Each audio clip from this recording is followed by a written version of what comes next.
सुबह की हल्की धूप में सोनिया त्रिपाठी अपनी छोटी बहन मीरा के साथ सिंपल साड़ी और सैंडल पहनकर लोकल मार्केट जा रही थी। सोनिया गांव की सीनियर कलेक्टर नहीं, बल्कि शहर की डीएम थीं, पर आज उन्होंने पहचान छिपाकर साधारण नागरिक की तरह बाहर निकलने का निश्चय किया था। पिछले कुछ दिनों से उन्हें जिले में थानेदारों और कुछ पुलिसकर्मियों से जुड़ी शिकायतें मिल रही थीं। रोजाना की रिश्वत, मुकदमों की मनमानी और आम लोगों का उत्पीड़न। रास्ते में एक चौक पर पुलिस ने एक छोटा सा जुगाड़ू टैक्सी रोका।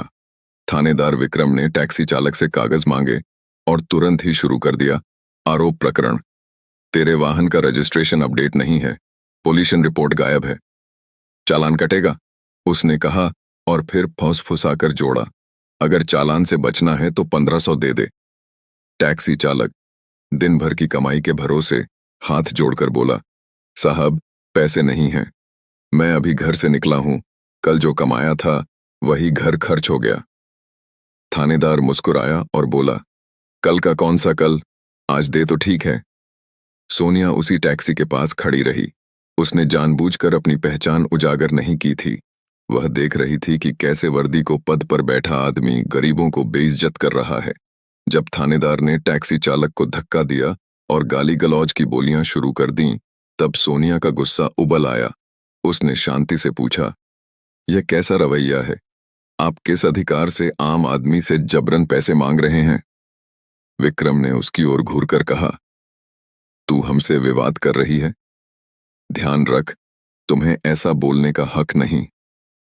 सोनिया ने अपनी आवाज और स्पष्ट कर दी, पर विक्रम ने बेइज्जती में बार बार हाथ उठाया और टैक्सी चालक को थप्पड़ मारने की नीयत दिखाई। तभी सोनिया ने कदम बढ़ाकर कहा, क्यों मार रहे हो? उसने क्या अपराध किया है? पर विजय बगैर पहचान के उसे टोकने जैसा ही समझा गया और विक्रम का गुस्सा बढ़ा। उसने सोनिया को धक्का देकर सड़क पर गिरा दिया और गाली गलौज कर दी। बस वही क्षण था जब सोनिया ने अंदर छिपे अधिकारी के रूप को छोड़ने का निर्णय किया। वह चुपचाप पीछे हट गई। जानती थी कि अगर अपना पद दिखा देगी तो मामला तुरंत खत्म हो जाएगा, पर वह इससे अधिक बड़ी तस्वीर देखना चाहती थी। क्या पूरा थाना ही भ्रष्ट है या सिर्फ कुछ लोग? उसने निर्णय लिया। अगली सुबह वह आम नागरिक बनकर थाने में रिपोर्ट करने जाएगी और वहां का पूरा हाल देखा करेगी। अगली सुबह सोनिया ने हरे रंग का सूट पहना, सिर पर एक साधारण स्कार्फ बांधा और थाने में दर्ज कराई रिपोर्ट की नकल भरने के बहाने पहुंची। मुख्य दरवाजे पर खड़े उप निरीक्षक रवि उसे देखकर निहायत घृणा से बोले, यहां रिपोर्ट लिखवाने के लिए पहले फीस लगती है, 2000 देना होगा।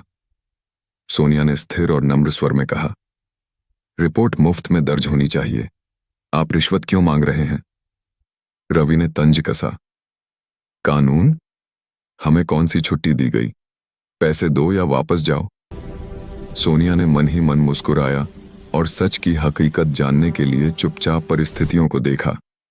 2-3 सिपाहियों के बीच रवि का बोलबाला था। उसने धीरे से पूछा, आपके थाने का इंचार्ज कहाँ है? जवाब मिला, इंचार्ज? वो तो खाने पीने में व्यस्त हैं। रिपोर्ट लिखवाने के पैसे लाओ। सोनिया ने अपनी असली पहचान बताने से पहले थाने के बर्ताव की रिकॉर्डिंग की। उसने मोबाइल से गुप्त वीडियो बनाना शुरू किया। थोड़ी देर में उसने अपने ऊपर से आम लड़की की नकल उतार दी और सीधे वरिष्ठ अधिकारियों को फोन कर दिया कि वह थाने की पूर्व स्थिति देखने आई है और वे तुरंत आईएएस एवं आईपीएस को साथ लेकर थाने पहुंचे। थोड़ी ही देर में थाने का माहौल बदल गया। वरिष्ठ अधिकारी आए और पूरा स्टाफ आश्चर्यचकित रह गया। आईपीएस ने ठंडी आवाज में कहा, कंट्रोल रूम, तत्काल निरीक्षण, सभी वर्दियों का ऑडिट हो। बाद में जब सोनिया ने अपना परिचय दिया और अपने सामने रिकॉर्डिंग दिखाई तो सब चौंक गए। रवि और उप निरीक्षक के भ्रष्टाचार के प्रमाण सामने थे। जनता से खुलेआम मांग, रिपोर्टों में गड़बड़ी और मारपीट की घटनाएं। आईपीएस ने तुरंत आदेश दिया, दोनों अधिकारियों को लाइन हाजिर करो और हिरासत में लो। थाने के भीतर सन्नाटा छा गया। जो लोग वर्दी के डर से दबे रहते थे वे आज शर्मिंदा खड़े थे। सोनिया ने स्पष्ट कहा, नहीं, मैं सिर्फ संवेदनशीलता से नहीं आई, मैं इस जिले की डीएम हूं। हमारा कानूनी सिस्टम किसी भी वर्दीधारी के ऊपर नहीं है। जनता की आवाज को दबाने वालों के खिलाफ सख्त कार्रवाई होगी। उसने अतिरिक्त कहा कि भ्रष्टाचार से जुड़ी शिकायतों की स्वतंत्र जांच कराई जाए और जो भी दोषी पाए जाएं, सख्ती से दंडित होंगे। इंस्पेक्टर रबिबोय पेयरविका और कुछ सहकर्मियों को निलंबित कर दिया गया और उनके खिलाफ मानहानि व रिश्वत संग्रह के मद्देनजर मुकदमे दर्ज हुए।